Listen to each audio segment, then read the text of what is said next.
All right, so we now have Jake Sears at the podium.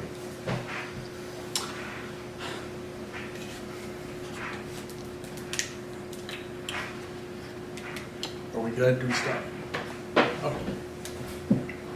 Okay, so first of all, I'd like to start off by saying thank you to my sponsor, Omega Watches. They've been really supportive of me in this endeavor. You know, in the past year, everybody's had a lot of struggles. We've had a lot of COVID. You know, we've had this various illnesses from, that people have had to deal with, and that's been really sad. So I just firstly want to say that my heart goes out to you, and thank you to my sponsors for helping me get through this tough time. And you can always tell your time in your Omega Watches. Haha, small joke. Okay, but let's get down to business. Caribbean Cup. Okay, so first couple of days have been a bit rough statistically. You know, there's been a lot of effort involved, especially me coming off last year where I was unable to compete. And set in the background. We have quiet. Okay. So, but thankfully, everything's been ongoing and good, and that's fine back there. Don't worry about it. I just heard some kerfuffles in the back, and don't worry about that. But anyway, so as I was saying, first couple of days have been a bit rough. We've had some inclement weather.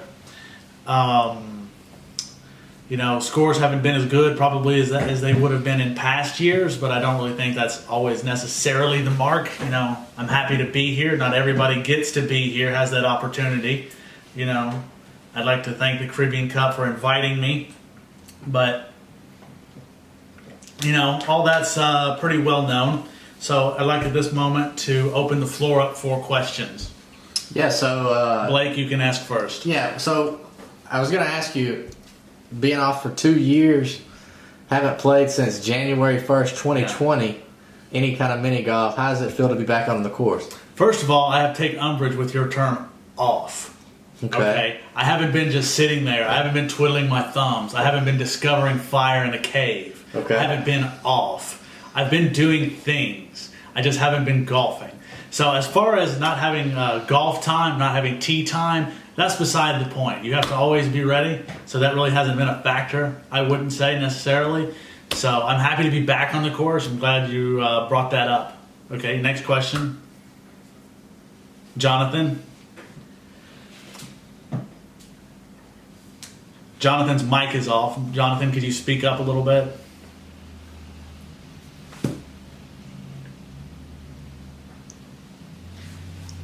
Okay, listen, so Blake again here. So Jonathan is new to the press conference deal. We're working on his mic now. New to the speaking thing. Yeah, he will come up with some questions. But Jake, talk about the competitors this year. You're going up against Blake Sears, who you know a lot about, and John Cook. Obviously, their performance has nothing to do with what you do. However, what is it like to have somebody new on the tour with you this year?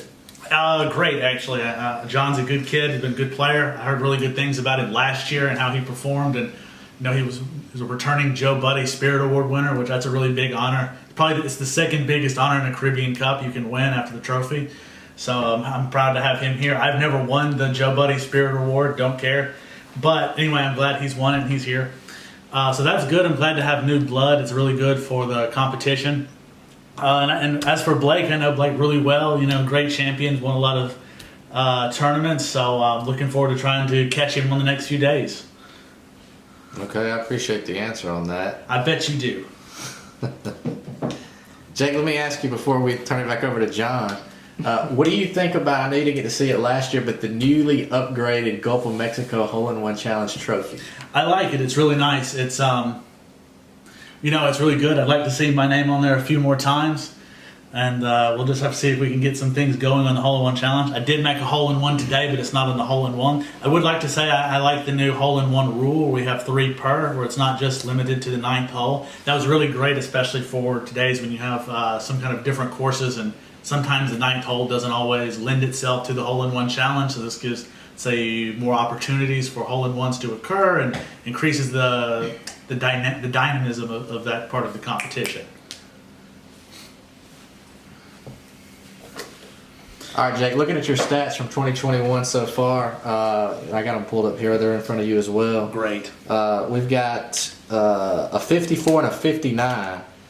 Par on the first course was 42. So talk about... Am I? No, I'm not. I'm not a mathematician. But I was going to ask you, on the first day, there was a lot of gimmicks. Do you think that had something to do with the score being higher than par for everyone? No. And why is that? It doesn't. I mean, people make low scores there. You can hit the ball in just because it's a. Look, I mean, it can make sometimes things a little bit difficult, but you know, it's a ball and a hole and a stick at the end of the day. Put it in. Okay. Next question. Jake Sears. I'm glad to see your mic's working, John. How's it going? Question? Doing good. It was having some technical difficulties. Speaking of the Heard that. Gulf of Mexico hole-in-one challenge, do you really think you're gonna win this year? Do you have any concerns about any of the other players thinking they have a chance? Or My how do you concern is feel? this word think. You use this word think. I don't think, John. I know. I'm a knower, not a thinker. Oh, okay. Okay? Now, if you've been paying attention over the last few years, you'll see my name on here twice, okay? Now look, you see it's up here, 1, 2. Now I like symmetry, so right here, we need another one right here. So it's not really about thinking, it's about doing. Ball, hole, stick, whatever. Anyway, it's a great question, John. You're doing great. Okay, Jake. Do we have another one? Yes. The last question I have for Jake is, how does he... Thank you. Okay. Thanks, Jake. Thanks a lot. All right. All right, John, you're at the podium next. Are we just gonna? Gonna keep rolling. So you'll give an opening statement, and then we'll go into the questions. And Jake his phone. Give me that shit.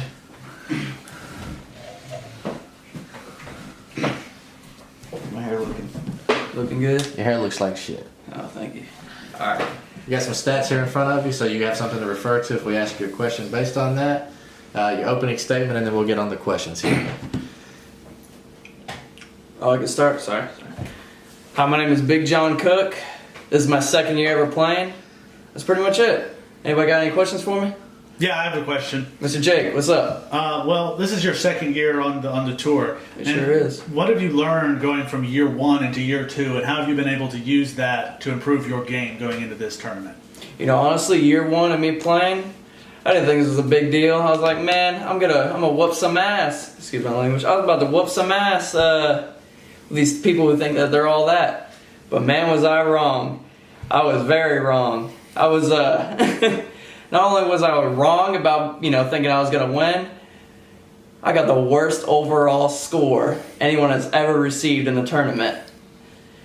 That's really all I got to say. Going into this year, I'm having a little bit more confidence, but starting to think I don't think I have this thing going down yet. I don't know. I got a lot to learn with these two experienced guys right now. All right, next question. Okay, so John, you're tracking 290 for this tournament. What do you do to turn that around and get that around the 250 range, which is what's going to be needed to win the tournament? You know, honestly, I'm not paying attention to that right now. I'm wanting to see Well, that's apparent. parent. Yeah, Why is that? because you're tracking for 290, so you're not paying attention to it. Yeah, that's true. That's very true. I'm just kind of having fun right now. I feel like I'm being rushed, and it doesn't help that we're going through this this tropical storm, sort of hurricane-esque problem right now. But Even though other players are playing in it. Go yeah, ahead. Sorry. yeah. Yeah, so it's a common issue that everyone is dealing with. But no, I get where you're coming from there for sure. Yeah. Then again, this is my second year playing. I have not practiced since last year, nor have I played since last year. But then again, Jake has also not played in over 2 years, so kind of have to be fair about that. All right, next question. Yeah, so you mentioned that this is your second year playing. So I just want to make it the note that someone did win the very first year that it took place and the second year that it took place. With that being said, I know what you're trying to say is that everyone that you're playing against has 7 or 8 years of experience in the Caribbean Cup. What makes you stand out from those two players, which would give you a chance to win this year's Caribbean Cup? Honestly, I don't think anything stands out about me. I'm just here to have some fun. I don't have any experience. I never golfed before, so I don't know really what the hell I'm doing. I'm just sort of holding a stick and hitting it. Well, that's fun is what it's all about. That's Exactly. true. Any more questions? And just one other question, just talking about the overall experience of the Caribbean Cup, because if my understanding last time it was a home course for you, and this is your first time going on the road for a road course. Yes, How is that? yes. How are you enjoying the experience of the Cup besides the actual game element of it? No, it's amazing, man. I like having some vacation time. See, last year I was still working during my rounds of playing, so I didn't think I was actually having a break between real life and then focusing on this stuff. But no, man, I'm having a blast so far. It just sucks that we're going through this tropical storm. We can't really enjoy, going out and having fun. But I'm enjoying it right now. It's pretty good. Yeah, Jake mentioned that you have like that home field advantage in Palm Coast and the Ormond Beach area. Have you been taking an opportunity to practice at all since last year? The No. man just said no. When did he say no? He said no. Yeah, to answer your question, no, I have not taken any advantage because I just recently graduated school. So I was full-time going to school and full-time going to work. So just kind of really couldn't balance that out, I understand completely. I understand completely. Well, John, do you have a statement to end it with here? I just hope I take this trophy home tonight. Not tonight, but the end of the day. That's all that matters. I'm here to just win something, man. Not break my record from last year. Certainly don't want to see that happen. No. Thank you, John. Thank you, Becky. I have to get some sanitizer out for that.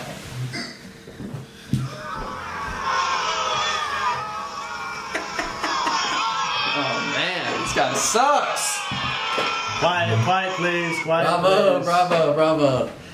Well, welcome back to the Caribbean Cup. We finally got an opportunity to play without COVID conditions. Last year was a horrible year for the Caribbean Cup. We didn't see any kind of gains whatsoever last year, but being back in 2021, having an opportunity to have one of the founding fathers, Jacob Sears, back on tour with us, having John Cook back. Unfortunately, we have left some competitors in the rearview mirror this year that were unable to make it due to family issues and other things. But this year, being back at the Caribbean Cup in a new location, that's something that in 2017 we said we're going to start doing. We're going to have new locations. This year we decided to come to Fort Myers, and I was going to get to this, but we were going to go to Key West, go to Summerlin Key. That is no longer going to take place. I wanted to make that announcement here tonight that we have relocated for day 3 to Marco Golf and Garden in Marco Island, Florida. Is that right? Marco Inland? Marco Island? Marco Island. Read a map. Right. I'll get the map out and take a look. Thanks anybody that tunes into this. We appreciate your support at the Caribbean Cup. Live updates going on our Instagram page at Caribbean Cup and at CaribbeanCupGolf.com. First round and second round I did not play as well as I wanted to play. However, I do have a lead going into day 3, which is always a great thing. But as we've seen before, that is not what it takes to win. You have to go all the way to the very, very last hole. I had a 47 on day 1, a 50 on day 2, and we played in a hurricane. So I'm very happy with the performance based on the weather that we dealt with today. But I look forward to getting back on the course tomorrow in drier conditions, less windy, and get out and play and have some really good fun tomorrow and in day 4. Okay, I'll start the questioning. Okay, so my first question isn't necessarily so much about the tournament in particular as we're talking about having to organize the tournament in the middle of a tropical storm or hurricane. Right. How has that created any difficulties, and what does the Caribbean Cup do in such situations to overcome this? Well, I feel like, the fact that you're a competitor and you're a decision maker, it really helps, the balance of being able to make those decisions, considering that you're not just going up to a course and not knowing what's going on. That happens a lot in other sports, whether it be, baseball. If you're going to show up to the baseball field, right? But you don't know if a lightning strike is going to suspend play. You got to sit there for 8 hours. We're going to do the best we can before we get there to make sure that all of our competitors are safe, number one, but also have an opportunity to have fun and enjoy themselves at the course. I feel like that making a decision that me and you made, Jake, to move the course to Marco's Golf and Garden will be the safest and most efficient way to have our day 3 at the Caribbean Cup. Mm-hmm. Okay, thank you. Okay, so and the other question I had was about some of the rule changes. Okay. How do you think the rule change, particularly to the hole-in-one challenge, affects the dynamic of play? How do you think it changes players' mindset going into the courses? Well, we've seen in years past that the hole-in-one challenge has been the question mark around the Caribbean Cup. It's like a game within a game, so to speak. We've seen competitors complain about the rules. We've seen competitors, Former competitors. yeah, former competitors, take an opportunity to walk the course to find the hole that was already preset. And I feel like that was a disadvantage to people that are actually trying to win the overall Caribbean Cup.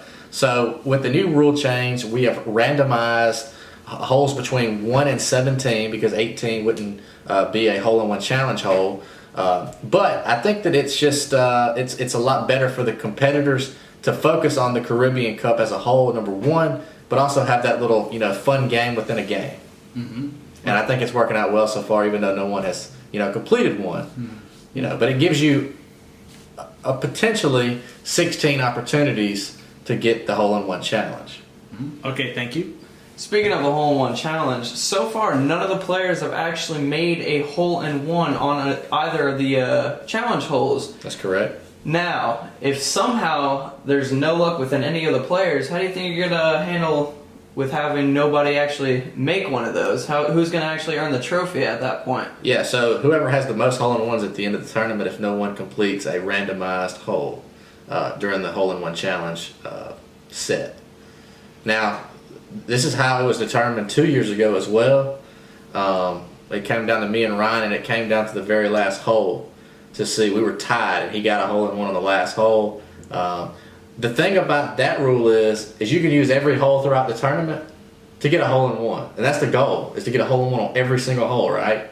So keep trying to get hole-in-ones because you might get 3 or 4 in the last round and end up winning the hole-in-one challenge on that kicker.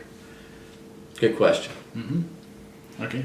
I know previously you have mentioned the player Ryan Fretwell, and unfortunately he's not able to attend this year's competition. What are your thoughts about that? Next question. Okay, and the other question, I have a related question, and what do you have to say about the end of the suspension of Youngblood Ledbetter? What are your thoughts on that? Yeah, so Austin Youngblood Ledford, his suspension ends in Is 2020. it Ledbetter or Ledford? Ledford. Well, yeah, we call him Young Glover. Young Blood. Who cares? Anyway, go ahead. Yeah, so we gave him a suspension that was because he made comments detrimental to the competition of the Caribbean Cup. That's one of our bylaws. We don't take kindly to that kind of stuff. He said that because of the way we ran the show, he was going to start his own quote-unquote Caribbean Cup. That suspension has now ran out at the end of play on the 4th day this year. He will be eligible in 2022. I'm not sure your question, will he be able to come in 2022? He's made comments that he would like to come back. We'd love to have him back, but we want to make sure that he has been rehabilitated in his 3-year suspension. And just to follow up, did he indeed make his own competition for a tournament? He did not. He did not. Okay, No. Thank you for the clarifications. He did not. Okay, and that's all the questions we have. Do you have a closing statement? Yeah, I just want to say once again, thank you to everyone that tunes into this. Last year we didn't do this. 3 years ago we did it. We had a lot of success with it. A lot of people made memes out of it. We use this as sort of a way to communicate with anybody that isn't able to tune in live. So we don't have a live stream this year. We did last year. So we hope that this answers any questions anybody has about the Caribbean Cup. But as it sits right now, first round, Blake had 47, Jake had 54, John had 58. Second round, Blake had 50, Jake had 59, John had 58. And once again, we have relocated for day 3 at Marco Golf and Garden. Thank you guys for the questions, and if you'd like to follow us on Instagram, it's at Caribbean Cup Golf, and on the website, www.caribbeancupgolf.com. All right, thank you. All right.